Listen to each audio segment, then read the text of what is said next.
I want to leave a legacy of surrender. That is, surrender of the things that distract me from what is worthwhile. I am living my legacy by letting go of the things that hinder me from being my full potential and my most successful self.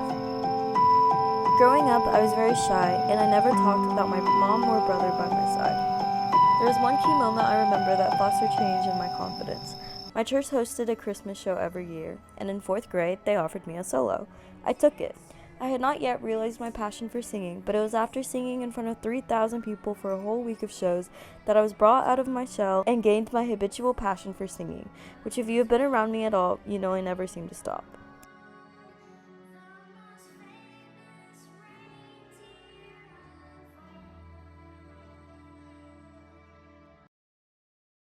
In middle school, my widowed mother got married during Christmas break of 6th grade. This rattled my world.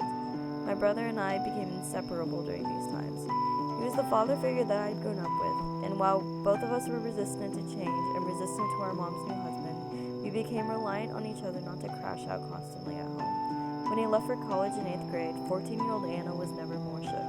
My brother has been one of the biggest influences in my life. He is now a student at Virginia Tech working towards his doctorate in engineering education, and he has never let anything get in the way of that. Him and I joke about us being opposites of each other. In his own words, I am a reckless cautionary, and he is a cautionary rebel.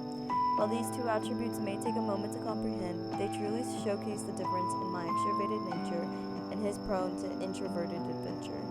He has shown me the importance of letting yourself learn what you want to learn and not care too much of what people think about what you're doing. Just do what you're passionate about.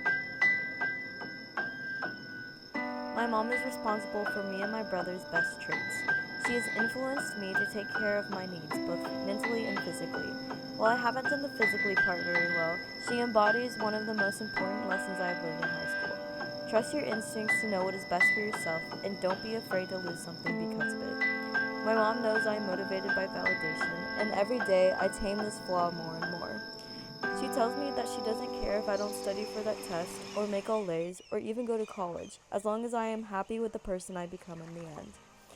I've taken up her challenge, sacrificing my yearn for academic validation to being the least anxious I can be, and being okay with knowing that I can take a hit academically sometimes if it means I'm making important memories with others. My mom is genuinely the sweetest person I know, and I wouldn't be in this world without her. My dad passed away due to brain cancer when I was 22 months old. I don't remember anything from those hard times, but my uncle and cousins have never ceased to support me just as my dad would have. My uncle owned his own business for essentially my whole life, but this past year he decided to sell it. Selling his own business was a huge sacrifice for him, but he knew that he needed to spend more time with my grandpa, who was also diagnosed with high-risk cancer. He also encouraged me to spend more dinners with them. Regardless of my cousins all working and living in other cities, and the fact that my grandpa and I can barely communicate due to language barriers, I spend dinners and desserts alone with them, something I would have never had the ability to do without the example my uncle set. I've learned that love languages are a powerful thing that can speak more than words can, so I spend as much quality time with my dad's family as I can, even if that means more late nights and more thinking about a future without my grandpa. Only because of my family's support, I've been able to let go of most of my grief about my dad. Not a grief of missing him, but a grief of what I could have had with him in my life. Rather than sulking in the imperfect past that I have, I am living a legacy of surrender and doing everything to build myself the most perfect future I can. My years in high school have been the most fun I have had in my life.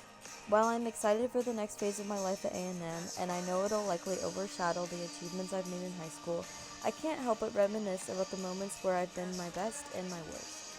Freshman year, I was put on an all-girl snail line, which is unheard of in the martial arts. While it was fun to have the clout of girl power, and I mean a lot of clout, eventually the consequences of such came into light. It wasn't that they were all girls, it was about the people they were.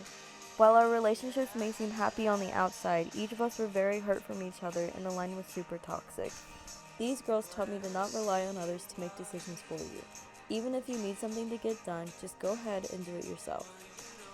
My sophomore year, my indoor group went to Dayton, Ohio and placed 7th in World Championships. While this is a huge accomplishment and Sci-Fair became the vanguard of indoor in the Houston area, unfortunately there were many social factors that caused me not to enjoy the trip as much as everyone else. I ended up going into a depression weeks before AP test that year. The weeks I had before summer were heartbreaking and stressful due to broken relationships, but it taught me to hold on to those that do make me happy, some of which I met in Age Gap my freshman year. I learned that it was important to make room to love all my friends, not just the ones I crave validation from. The summer following Dayton before my junior year, I isolated myself from most people. I probably only saw 6 people all summer, but through that, I was able to rewrite myself and forgive many that had wronged me in the past. I will be forever thankful for the relationships I have rebonded with in this past year and a half. This is another lesson I learned in high school. Forgiveness is one of the best decisions you can make if you do it carefully.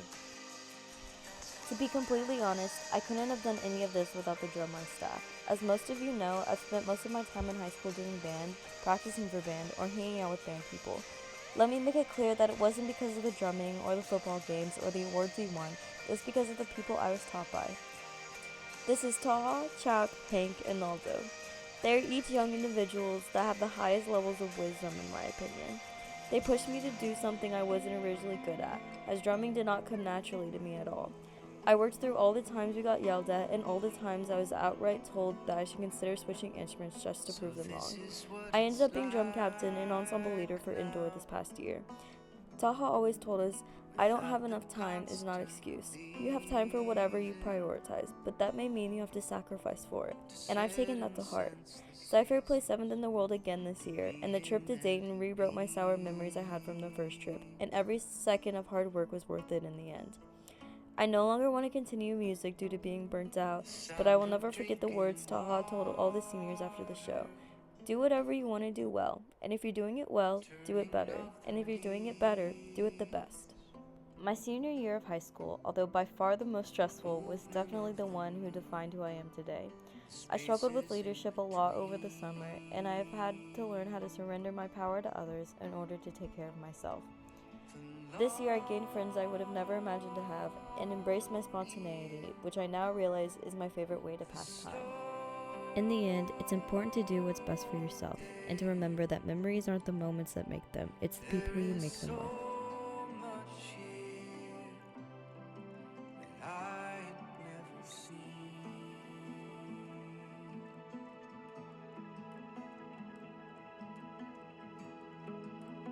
Head upon my shoulder, slipping into sleep,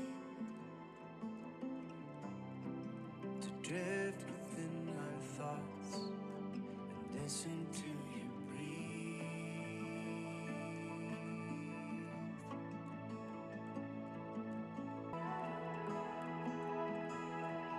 There is so much here